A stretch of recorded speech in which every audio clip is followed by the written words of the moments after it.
Hello बच्चों, हम लोग पढ़ रहे हैं एप्लीकेशन ऑफ डायमेंशनल एनालिसिस। ठीक है, 3 एप्लीकेशन हमने पढ़ लिए। पहला पढ़ा हमने करेक्टनेस चेक करना, दूसरा सीखा हमने यूनिट को कन्वर्ट करना यानी यूनिट कन्वर्जन, और तीसरा हमने पढ़ा, क्या पढ़ा बच्चों? तीसरा हमने किसी भी फिजिकल रिलेशन को डिराइव करना। ये 3 चीजें हमने अभी तक सीखी। हमको पता है कि हमें कितने एप्लीकेशन पढ़ने हैं, 4 एप्लीकेशन। तो क्या था वो 4th एप्लीकेशन? ये 4th एप्लीकेशन था to find dimensional formula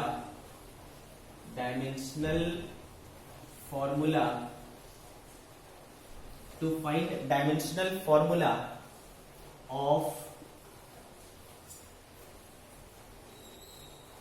unknown terms in a dimensional equation.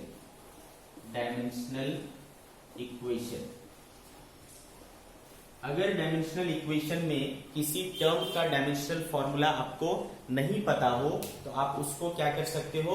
Find कर सकते हो यूजिंग डायमेंशनल एनालिसिस, है ना। डायमेंशनल एनालिसिस को यूज करते हुए आप उसको निकाल सकते हो। ठीक है बच्चों, चलो समझते हैं इसको कैसे करना है।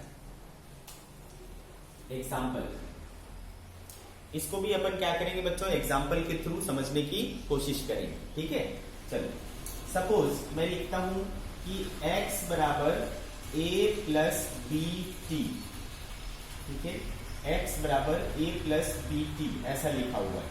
ठीक है, इसमें से x क्या है बोला? डिस्टेंस है। x क्या है? डिस्टेंस। और t क्या है? टाइम। t क्या है? टाइम। तो a और b का डायमेंशनल फॉर्मूला क्या होगा वो निकालना है। a और b का डायमेंशनल फॉर्मूला अपने को निकालना है। आ रही बात समझ में? इस इक्वेशन में x equals to a plus b t में x क्या है? डिस्टेंस है, और t क्या है? टाइम है। अपने को a और b, है ना, a और b जो है इसके डायमेंशनल फॉर्मूला को अपने को फाइंड आउट करना है। कैसे करेंगे आप समझिए। ठीक है, तो इसमें अपन यूज करेंगे बच्चों प्रिंसिपल ऑफ होमोजेनिटी, है ना। क्या यूज करेंगे? Principal of homogeneity. क्या ये आपको सुना सुना लग रहा है? यस, हमने कल या परसों के लेक्चर में इसको पढ़ा था। प्रिंसिपल ऑफ होमोजेनिटी क्या कहता है? Principle of homogeneity, principle of homogeneity ये कहता है कि similar quantities can be added and similar quantities can be subtracted and the result which we will obtain will also have the similar quantity. ठीक है, तो बच्चों देखो ये चीज क्या है? डिस्टेंस है ना। ये डिस्टेंस, इन दोनों का रिजल्ट क्या आया है? डिस्टेंस आया है। तो इसका मतलब ये खुद में भी क्या होगा? डिस्टेंस, और ये खुद में भी क्या होगा? डिस्टेंस। तभी तो डिस्टेंस और डिस्टेंस ऐड होकर के क्या देंगे? हमें डिस्टेंस देंगे, है ना। ये क्वांटिटी और ये क्वांटिटी क्या होगा बच्चों? सेम। और ये दोनों भी क्या होंगे? इसके सेम। बात समझ में आई? ये हमें बताता है कौन? Principal of homogeneity. तो हम इस प्रॉपर्टी का यूज करते हुए इसका डायमेंशनल फॉर्मूला निकालेंगे। ठीक है बच्चों, तो चलो, तो हमारे पास है x equals to a plus b t. क्योंकि ये डिस्टेंस है तो ऑब्वियसली ये भी डिस्टेंस होगा और ये भी क्या होगा? डिस्टेंस होगा। तीनों का डायमेंशन क्या होगा? सेम होगा, है ना। तीनों का डायमेंशन सेम होगा। तो a तो समझ में आ गया भाई, a का डायमेंशन क्या हो गया? l। देखो ये निकल गया पहला, a का डायमेंशन पता चल गया। अब देखो बी टी, इस होल टर्म का, ये होल टर्म किसके जैसा बिहेव करेगा? लेंथ की जगह, लेंथ की तरह।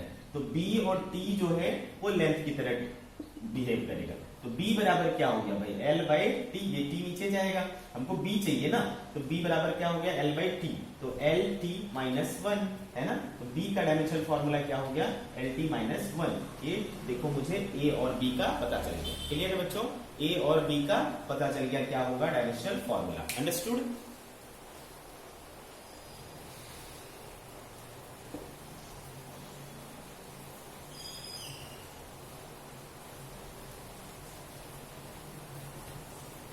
चलो मैं एक नेक्स्ट एग्जांपल लेता हूं। सपोज मैं बोलता हूं कि x बराबर a plus b t plus c t square ऐसा ले लिया। ठीक है, उसी क्वेश्चन को मैंने थोड़ा सा आगे किया। अगर ऐसा रहे x equals to a plus b t plus c t square, again x क्या है बच्चों, डिस्टेंस, और t क्या है, टाइम। ठीक है, x डिस्टेंस और t क्या है, टाइम। ठीक है, x डिस्टेंस और t क्या है, टाइम अगेन। ठीक है, तो बच्चों फिर से वही चीज यूज करेंगे। ये क्या आया है, मेरा डिस्टेंस आया है, तो ये डिस्टेंस आया है तभी जब ये भी डिस्टेंस होगा, ये भी डिस्टेंस होगा, ये भी डिस्टेंस होगा, तभी डिस्टेंस डिस्टेंस डिस्टेंस ऐड होकर के मुझे क्या देंगे, डिस्टेंस देंगे। ठीक है बच्चों, तो ये डिस्टेंस है, तो इसके पास भी डायमेंशन फॉर्मूला एल होगा, ये भी डिस्टेंस है, डायमेंशन फॉर्मूला एल होगा, ये टर्म भी डिस्टेंस है, डायमेंशन फॉर्मूला एल होगा, ये टर्म भी डायमेंशन फॉर्मूला है, एल होगा। तो ये जो भी मैं बात कर रहा हूँ ये पूरे टर्म की बात कर रहा हूँ। ठीक है, तो यहां से ए पता चल गया हमें क्या है, एल है, बी टी है ना, बी टी भी क्या है, एल है, तो b बराबर क्या हो जाएगा बच्चों, l बाई टी, यानी एल टी माइनस वन। तो b हो गया आपके पास L t minus one.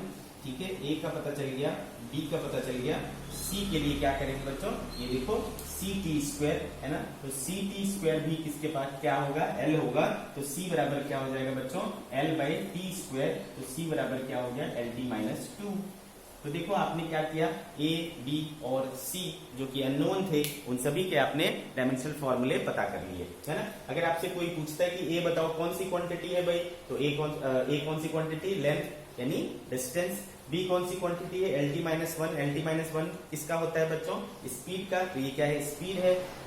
L t minus to किसका डायमेंशनल फॉर्मूला होता है, एक्सेलरेशन का, तो ये एक्सेलरेशन है।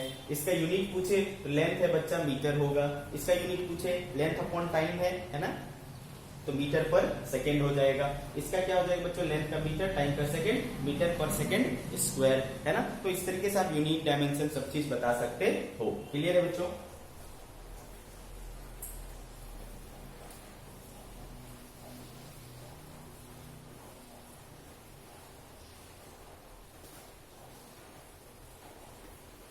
इसमें काफी अच्छे अच्छे क्वेश्चंस बन जाते हैं हमारे पास। चलो इसको और थोड़ा अच्छा क्वेश्चन लेते हैं। एग्जांपल मान लो इस बार मैं क्या करता हूं, v equals to a plus b t plus c t square, ऐसा कर दिया। ठीक है, इस बार v को मैंने क्या बोला, स्पीड है, तो और t क्या है बच्चों, टाइम है। तो बताओ a, b और c का डायमेंशनल फॉर्मूला क्या होगा, dimensional formula of A, B and C, A b c का डायमेंशनल फॉर्मूला निकालो। तो कैसे निकालोगे बच्चों, देखो कैसे निकालोगे। तो बच्चों मैंने क्या बोला आपको, ये वाला चीज क्या है, स्पीड है। ठीक है, तो जो रिजल्ट आया है आपका वो क्या है, स्पीड है। तो ऐसा कब होगा, क्या कहता है प्रिंसिपल ऑफ होमोजेनिटी, है ना। स्पीड आया है तो इसके जो सारे टर्म्स हैं वो भी क्या होंगे, स्पीड होंगे, क्योंकि स्पीड और स्पीड ही ऐड हो सकता है ना। Similar quantities can only be added. ठीक है, similar quantities can only be added. ठीक है, तो ये भी स्पीड होगा, ये भी स्पीड होगा, ये भी स्पीड होगा, और सारे स्पीड जोड़ करके क्या मिलेंगे, मुझे स्पीड मिलेंगे। ठीक है, तो ये भी स्पीड है, ये भी स्पीड है, और ये भी स्पीड है, और ये भी स्पीड है। तो सबके पास क्या डायमेंशन होगा भाई, स्पीड का डायमेंशन होगा। तो एक के पास क्या डायमेंशन होगा, स्पीड का, यानी L t minus one. BT के पास क्या स्पीड हो, क्या ये होगा, डायमेंशन होगा स्पीड का, एल टी माइनस वन। तो b बराबर क्या हो जाएगा बच्चों, L t minus one by T, यानी एल टी माइनस टू। ठीक है, तो a का मिल गया बच्चों, b का मिल गया बच्चों। ठीक है, फिर सिमिलरली सी टी स्क्वायर के पास भी क्या होगा, स्पीड का डायमेंशन होगा, यानी एल टी माइनस वन होगा। तो c बराबर L t minus one by T square, ऊपर जाकर के क्या हो जाएगा, एल टी माइनस थ्री। तो c का भी निकल गया एल टी माइनस थ्री। ठीक है, तो इस तरीके से आपको देखो a और b और c सभी कुछ मिल गया। क्लियर है, तो इसको आप यूज कर सकते हो। ओके,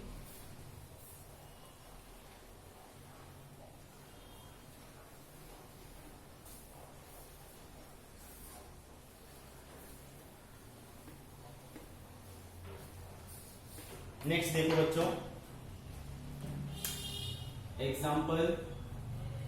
एग्जाम्पल देखो। अगर मान लो मैंने लिखा है f equals to a by b plus, f equals to a by b plus t square, ऐसा एक इक्वेशन लिखा। ठीक है बच्चों, मैंने एक ऐसा इक्वेशन लिखा f equals to a by b plus t square. ठीक है, जिसमें मैंने बोला कि f क्या है, फोर्स है, और t क्या है, टाइम है। ओके, तो आपको पता करना है find dimensional formula of a and b। a और b का डायमेंशनल फॉर्मूला पता करना है। तो कैसे करेंगे ऐसे क्वेश्चंस को? ऐसा जब भी क्वेश्चन आए बच्चों, तो सबसे पहले अपनी नजर वहां दौड़ाओ जहां पर कोई चीज ऐड या सब्ट्रैक्ट हो रहा हो। ठीक है, मैं क्या बोल रहा हूं बच्चों, ऐसी चीजों में हमेशा अपने आप को सबसे पहले उस चीज को देखो जहां पर चीजें क्या हो रही हो, ऐड हो रही हो या सब्ट्रैक्ट हो रही हो। ठीक है, तो कौन ऐड और सब्ट्रैक्ट हो रहा है? देखो ये वाला, ये दो टर्म्स क्या हो रहे हैं, ऐड हो रहे हैं। तो हमने क्या पढ़ा है बच्चों कि सिमिलर क्वांटिटी ही ऐड होता है, दूसरा ऐड होगा ही नहीं। तो ये दो टर्म्स ऐड हैं, तो इसका मतलब ये दोनों टर्म्स क्या है, सेम है डायमेंशन वाइज, है ना। डायमेंशन वाइज दोनों क्वांटिटी क्या है, सेम है। तो b किसके को इक्वल होगा बच्चों, टी स्क्वायर के। तो t यानी टाइम, तो टाइम का क्या हो गया, टी स्क्वायर, यानी b के पास डायमेंशनल फॉर्मूला क्या होगा बच्चों, टाइम स्क्वायर। ठीक है, क्या होगा उसके पास, टाइम स्क्वायर। तो b का डायमेंशनल फॉर्मूला मिल गया हमको बहुत ही आसानी से। फिर और हमने क्या सीखा बच्चों कि ये टाइम का स्क्वायर है, तो ये भी टाइम का स्क्वायर होगा, और इन दोनों का जो रिजल्ट होगा वो भी टाइम का स्क्वायर होगा, क्योंकि हमने क्या पढ़ा है, similar quantities are added and the result we obtain is also of similar nature. तो ये टी स्क्वायर, ये टी स्क्वायर, तो आएगा भी क्या, टी स्क्वायर। तो देयरफॉर अगेन आप इस इक्वेशन को क्या लिख सकते हो, a बाय टी स्क्वायर, क्योंकि इसका रिजल्ट क्या होना है, फाइनली टी स्क्वायर होना है। तो देयरफॉर a इक्वल्स टू क्या हो जाएगा बच्चों, एफ टी स्क्वायर। एफ कितना होता है बच्चों, m l t minus two t square, है ना। तो ये t माइनस टू और टी स्क्वायर कैंसिल हो गया बच्चों, क्या बचा, एम एल। तो a का डायमेंशनल फॉर्मूला क्या हो गया, एम एल। आई बात समझ में बच्चों, क्या हो गया, एम एल। तो b का हो गया टी स्क्वायर और a का हो गया एम एल। तो इस तरीके से आप निकाल लोगे। ठीक है, तो ये बात ध्यान रखना, सबसे पहले अपनी नजर वहां दौड़ाओ जहां पर क्या हो रहा है, जहां पर क्या हो रहा है, चीजें ऐड या सब्ट्रैक्ट हो रही हो। क्लियर?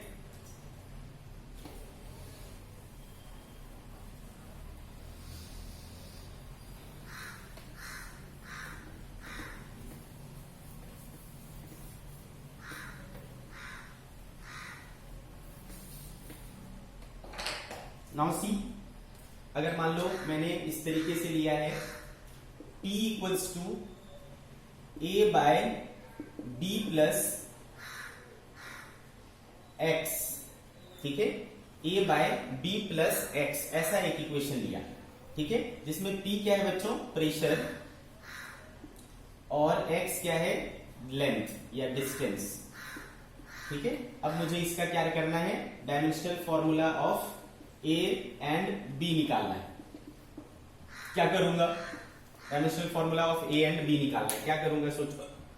मैंने आपको क्या बोला है, सबसे पहले कहां नजर दौड़ानी है, जहां पर एडिशन या सब्ट्रैक्शन हो रहा हो। तो ये दो टर्म्स क्या हो रहे हैं, ऐड हो रहे हैं। तो ये चूंकि ये दो टर्म्स ऐड हो रहे हैं, तो ऑब्वियसली ये दोनों टर्म्स क्या होंगे, आपस में बराबर होंगे, यानी b x के बराबर होगा, और x का मुझे पता है वो लेंथ है, तो l हो गया बच्चों। तो b का क्या हो गया, l हो गया। आई बात समझ में, व्हाट इज बी, एल।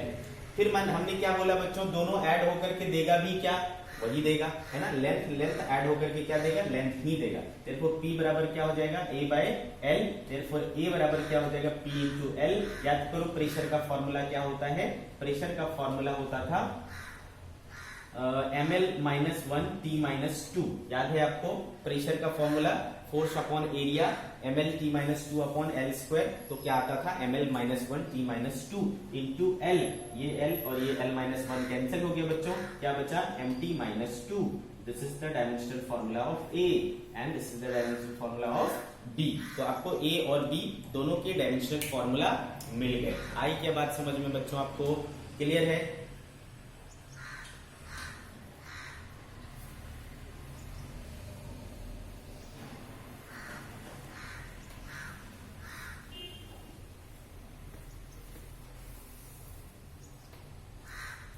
अब मैं आपको कुछ ऐसी बातें बताने जा रहा हूं जो आपको याद रखना है और काफी इंपॉर्टेंट है, समझो। नोट करके दिखाता हूं मैं, नोट वन। ठीक है बच्चों, अगर मान लो आपको इस तरीके का इक्वेशन दिखता है y इक्वल्स टू, या फिर मैं ये लिखता हूं साइन ए एक्स प्लस बी, ऐसा कुछ लिखता हूं, ठीक है बच्चों, साइन ए एक्स प्लस बी ऐसा कुछ लिखता हूं, ठीक है। तो ध्यान देना बच्चों, इसमें से ये वाला जो टर्म होता है, ये वाला ध्यान देना मैं क्या बोल रहा हूं, ठीक है, ए एक्स प्लस बी, ये बेसिकली साइन के साथ जो कुछ रहेगा वो क्या रहेगा बच्चों, थीटा यानी एंगल, ठीक है, थीटा यानी एंगल, आ रही बात समझ में। तो ये जो है वो किसके प्लेस पर है, थीटा के प्लेस पर है, ए एक्स प्लस बी किसके प्लेस पर है, थीटा के प्लेस पर है। इसको अपन आर्ग्यूमेंट भी बोलते हैं, क्या बोलते हैं, आर्ग्यूमेंट, ठीक है, दिस इज आर्ग्यूमेंट। साइन मतलब कोई भी ट्रिगोनोमेट्रिकल रेशियो हो, मैं ट्रिगोनोमेट्रिकल रेशियोज की बात कर रहा हूं अभी, ठीक है। तो यहां पर जो कुछ भी आएगा, साइन हो, कॉस हो, टेन हो, कॉट हो, उसके साथ जो भी टर्म आएगा वो बेसिकली क्या है, एंगल है। इतनी बात समझ में आ गई।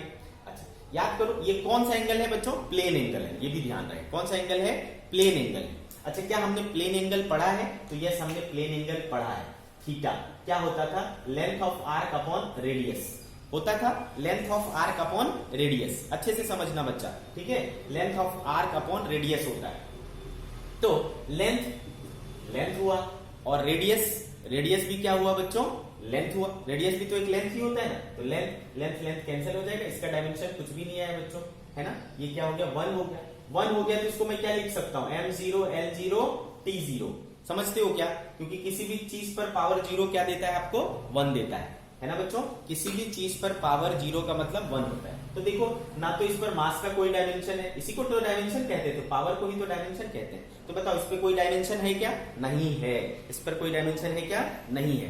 क्लियर है बच्चों। तो जो एंगल होता है वो क्या होता है, एक डायमेंशन लेस क्वांटिटी होती है। क्या होती है, एंगल जो होता है वो डायमेंशन लेस क्वांटिटी होती है। ये बात समझ में आई आपको बच्चों, क्यों, क्योंकि एंगल क्या है, सिमिलर क्वांटिटी का रेशियो है, ठीक है, ये भी लेंथ है, ये भी लेंथ है। जब भी आपको सिमिलर क्वांटिटी का रेशियो देखने को मिले तो वो हमेशा क्या होगा बच्चों, डायमेंशन लेस होगा, ठीक है। तो मैं पहले तो एक ये नोट लिख लो, ठीक है, ratio of similar quantities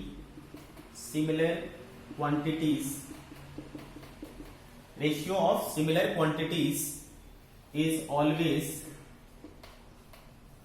dimensionless,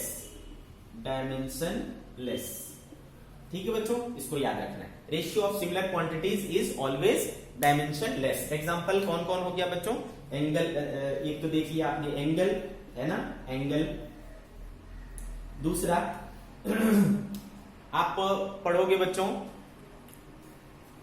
आपने पढ़ा होगा क्लास 10th में, है ना, क्लास 10th में आपने रिफ्रैक्शन चैप्टर पढ़ा था बच्चों।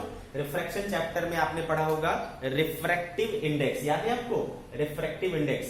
तो ये जो म्यू होता है वो होता है बच्चों c upon v, speed of light upon speed of light in a given medium, speed of light in vacuum upon speed of light in given medium. तो ये भी क्या है, स्पीड है, और ये भी क्या है, स्पीड है। तो चूंकि दोनों स्पीड है बच्चा, ठीक है, दोनों क्या है, स्पीड है, तो सिमिलर क्वांटिटी हो गया रेशियो में, है ना, तो इसका कोई डायमेंशन नहीं होता है, ठीक है। तो रिफ्रैक्टिव इंडेक्स, ठीक है, इसका भी कोई ये डायमेंशन नहीं होता है। आगे बात समझ में बेटा, ठीक है। तो इस तरीके की जो भी चीजें आपको देखने को मिलेगी जहां पर सिमिलर क्वांटिटीज का रेशियो है, तो उसका डायमेंशन क्या होगा, नहीं होगा, वो डायमेंशन लेस कहलाएगा। आई क्या बात समझ में बच्चों। अच्छा एक चीज और याद रखना, ये जो एंगल हुआ, एंगल थीटा जो हमने निकाला, उसका डायमेंशन आपने क्या देखा, 0 देखा, मतलब नहीं है, डायमेंशन नहीं है, डायमेंशन लेस है। अब क्या इसके पास यूनिट भी नहीं होगा, क्वांटिटी एंगल क्या है, डायमेंशन लेस है, यूनिट है कि नहीं, बताओ, एंगल का यूनिट है कि नहीं, यस ऑब्वियसली एंगल का यूनिट है, क्या है, एसआई यूनिट रेडियन है, दूसरा कौन सा यूनिट है भाई, डिग्री है ना, मिनट, सेकेंड, ऐसे बहुत सारे एंगल्स के यूनिट हैं। तो ये जो एंगल क्वांटिटी है वो क्या है बच्चों, डायमेंशन लेस है बट यूनिट है बट डायमेंशन नहीं है। बात समझ में आ रही है, यूनिट है पर डायमेंशन नहीं है। कभी कभी आपसे पूछेगा क्या ऐसा पॉसिबल है कि कोई डायमेंशन लेस है बट उसका यूनिट हो, समझ आ रहा है? डायमेंशन लेस हो बट यूनिट हो, ऐसा कोई संभव है? तो एग्जांपल है भाई एंगल, एंगल के पास यूनिट होता है बट डायमेंशन नहीं होता है। बात समझ में आए? तो आप एक और नोट लिख लेंगे, एक और नोट लिख लेंगे। It is possible that a quantity has unit but no dimension। ठीक है बच्चों, यूनिट हो बट डायमेंशन नहीं हो, ऐसा संभव है। एग्जाम्पल है आपका एंगल। ठीक है बच्चों, एंगल के केस में आपने देखा यूनिट होता है, इसके पास रेडियन और डायमेंशन नहीं होता है, तो डायमेंशन लेस है। अब देखो रिफ्रैक्टिव इंडेक्स, रिफ्रैक्टिव इंडेक्स याद करो बच्चों, जैसे रिफ्रैक्टिव इंडेक्स ऑफ वाटर क्या होता है, रिफ्रैक्टिव इंडेक्स ऑफ वाटर क्या होता है 4/3, रिफ्रैक्टिव इंडेक्स ऑफ ग्लास क्या होता है भाई, तो 1.5। तो वहां पर कोई यूनिट नहीं आता था, किसी यूनिट की जरूरत नहीं होती, इसके पास यूनिट होता ही नहीं, ये क्या है प्योर नंबर है ना। रिफ्रैक्टिव इंडेक्स क्या आता था, प्योर नंबर आता था, तो इसके पास कोई यूनिट नहीं है, ठीक है, और ना ही कोई डायमेंशन है। तो ऐसी क्वांटिटी भी संभव है जिसके पास ना तो यूनिट है ना तो डायमेंशन है। ठीक है बच्चों, ऐसी भी क्वांटिटी संभव है जिसके पास यूनिट ना तो यूनिट है ना तो डायमेंशन है। एग्जांपल क्या है, रिफ्रैक्टिव इंडेक्स। तो इसको भी नोट करके लिख लेंगे। ठीक है, थ्योरेटिकल टाइप में आपको कंसेप्चुअल टाइप के क्वेश्चन में इस तरह की चीजें पूछी जाती हैं। ठीक है, तो एक और नोट बना सकते हैं आप, इट इज पॉसिबल दैट ठीक है, it is possible that A quantity is unitless and dimensionless. ना तो यूनिट है ना तो ये, ठीक है, डायमेंशन है, ऐसी क्वांटिटी संभव है। Example refractive index, refractive index. ठीक है, और मिल जाएंगे आपको, आपने पढ़ा होगा रिलेटिव डेंसिटी, रिलेटिव डेंसिटी है ना। रिलेटिव डेंसिटी क्या होता है बच्चों, density of object, density of body upon density of water at 4 degree centigrade. तो ऊपर भी डेंसिटी नीचे भी डेंसिटी, तो उसका क्या बोलते हैं, सिमिलर क्वांटिटीज का रेशियो हो जाता है, तो डायमेंशन नहीं होगा और उसका यूनिट भी नहीं होता, तो unit less dimension less quantity हो जाएगा रिलेटिव डेंसिटी। तो ऐसे अपन आगे चल करके बहुत सारी क्वांटिटीज पढ़ेंगे। ठीक है बच्चों, तो दोनों चीज संभव है, यूनिट हो बट डायमेंशन नहीं हो, ऐसा भी संभव है, और डायमेंशन भी नहीं हो यूनिट भी नहीं हो, दोनों भी संभव है। ठीक है, क्लियर है बच्चों?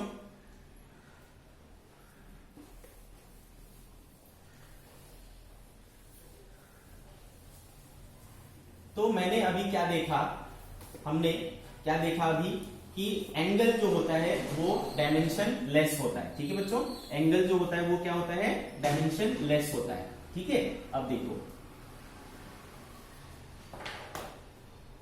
तो जब मैं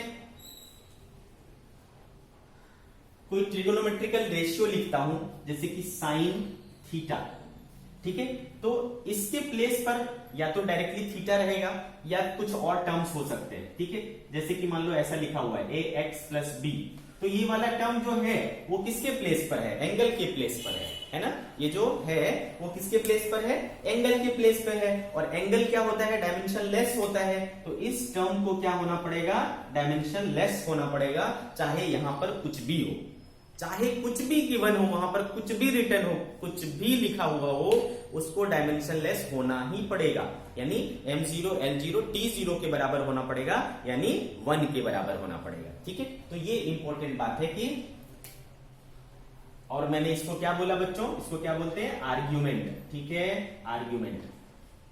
तो इन एनी ट्रिगोनोमेट्रिकल रेशियो,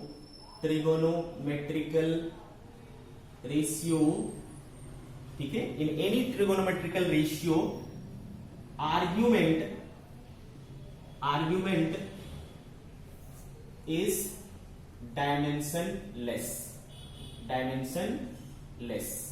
ठीक है बच्चों, आर्ग्यूमेंट क्या होगा, डायमेंशन लेस होगा। ओके,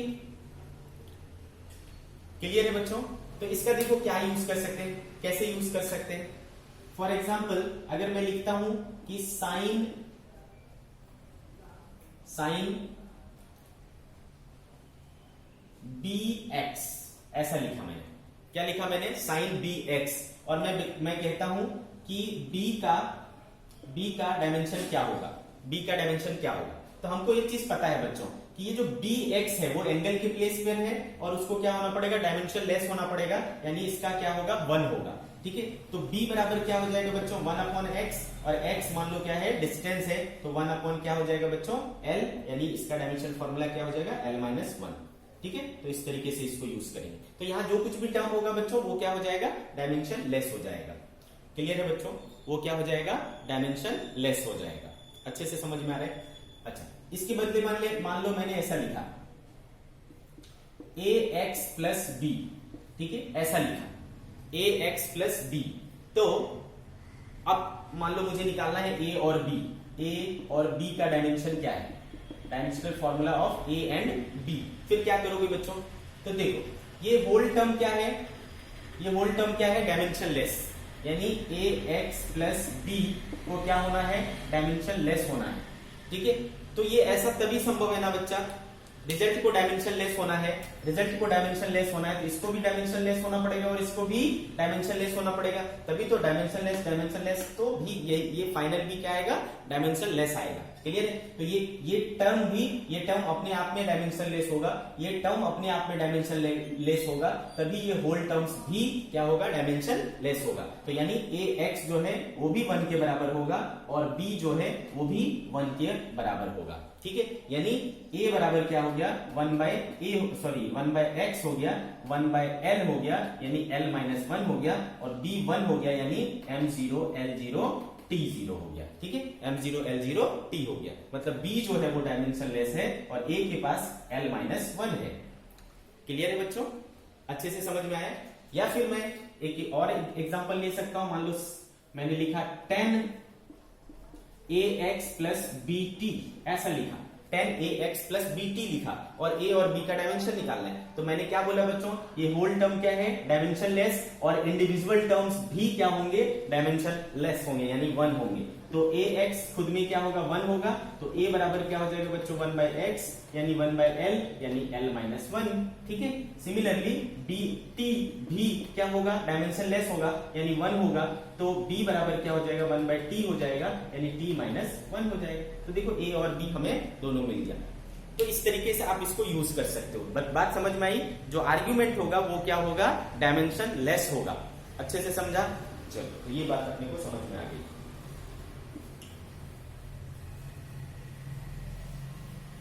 तो in any trigonometrical ratio argument is dimension less. ठीक है, ये बात हमें समझ में आई।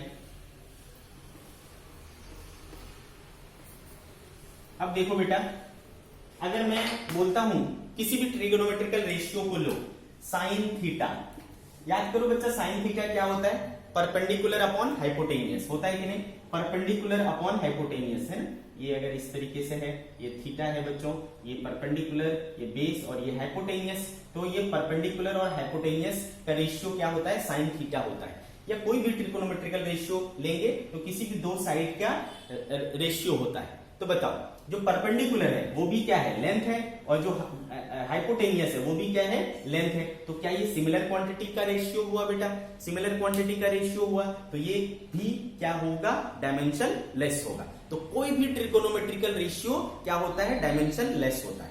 नहीं समझा मेरी बात? मैंने यहां पर एक चीज बोला, जैसे कि साइन ax प्लस b है ना, तो ये वाला जो टर्म था वो क्या था, एंगल, और ये पूरा का पूरा टर्म क्या है, ट्रिगोनोमेट्रिकल रेशियो। ध्यान से समझे, है ना, ये पूरा जो टर्म है वो क्या है, ट्रिगोनोमेट्रिकल रेशियो है, और ओनली दिस क्या है, उसका एंगल है। तो एंगल खुद में डायमेंशन लेस होता है, और पूरा ट्रिगोनोमेट्रिकल रेशियो चाहे कोई भी हो, sine cos tan cot sec cosec कुछ भी हो, सबके सब क्या होते हैं, डायमेंशन लेस होते हैं। क्यों? क्योंकि वो दो है ना साइड्स के लेंथ के रेशियोज होते हैं सभी के सभी। आई क्या बात समझ में? तो ये होल टर्म भी क्या होता है बच्चों, डायमेंशन लेस होता है। आई बात समझ में? होल टर्म भी क्या होता है, डायमेंशन लेस होता है। तो अपन सेकेंड नोट लिखेंगे, एक और नोट लिखेंगे कि any trigonometrical ratio, note any trigonometrical ratio is always dimensionless. ठीक है, देखो एग्जाम्पल के थ्रू मैं आपको समझाता हूं। एग्जाम्पल के थ्रू सपोज मैंने लिखा y equals to a sine bx plus ct, ऐसा लिखा a sine bx plus ct, और मैंने बोला कि y जो है वो डिस्टेंस है और t जो है वो टाइम है और x जो है x भी डिस्टेंस है, x और y डिस्टेंस है और t क्या है, टाइम है। आपको निकालना है dimensional formula of A B and C, A B और सी का डायमेंशनल फॉर्मूला आपको फाइंड आउट करना है। तो कैसे करोगे? तो सबसे पहले हमें क्या समझ में आया बच्चों कि ये वाला जो टर्म है वो क्या होगा, डायमेंशनलेस होगा, है ना, और ये इसके इंडिविजुअल टर्म्स भी क्या होंगे, डायमेंशनलेस होंगे। इंडिविजुअल टर्म्स डायमेंशनलेस होंगे तभी एडिशन होकर के क्या होगा, डायमेंशनलेस होगा। तो यहां से हमें बी एक्स को डायमेंशनलेस करना पड़ेगा। तो यहां से b बराबर क्या हो गया बच्चों, 1/x, और x क्या है, डिस्टेंस है, तो 1/l, तो क्या आ गया बच्चों, l-1। तो b का मिल गया आपको l-1। सिमिलरली ct भी खुद में क्या होगा बच्चों, डायमेंशनलेस यानी 1, तो c बराबर क्या हो जाएगा 1/t, तो क्या हो जाएगा t-1। ठीक है, तो c का भी डायमेंशनल फॉर्मूला निकल आया। ठीक है बच्चों, अच्छे से समझ में आया। अच्छा, नाउ अब हमने क्या बोला बच्चों, ये पूरे का पूरे भी क्या होते हैं, डायमेंशनलेस होते हैं। ये पूरे के पूरे टर्म है ना, पूरा जो ट्रिगोनोमेट्रिकल रेशियो है वो भी खुद में क्या है, डायमेंशनलेस है। तो y बराबर a और इसके बदले क्या आ जाएगा 1, क्योंकि ये पूरा क्या है, डायमेंशनलेस है। तो y बराबर क्या हो गया, a इंटू 1। तो देखो a बराबर क्या आ गया बच्चों, y आ गया, और y क्या है, डिस्टेंस है, तो a बराबर क्या आ गया, l। तो देखो a का भी डायमेंशनल फॉर्मूला निकल गया। तो आपको समझ में आया होगा कि हमको इसको कैसे यूज करना है। क्लियर है बच्चों, हमें इसे कैसे यूज करना है ये आपको समझ में आया होगा। ठीक है, तो जितने भी ट्रिगोनोमेट्रिकल रेशियोज होंगे सबके सब क्या होंगे, डायमेंशनलेस होंगे। मतलब उस होल ट्रिगोनोमेट्रिकल रेशियोज के बदले आप क्या रख सकते हो, 1 रख सकते हो। बाकी बची क्वांटिटीज को आप निकाल लो, तो इसको यूज करके अपन निकाल सकते हैं बच्चों। ठीक है, तो चलो आज का लेक्चर यही समाप्त करते हैं, कल फिर से हम लोग आगे की चीजें पढ़ेंगे।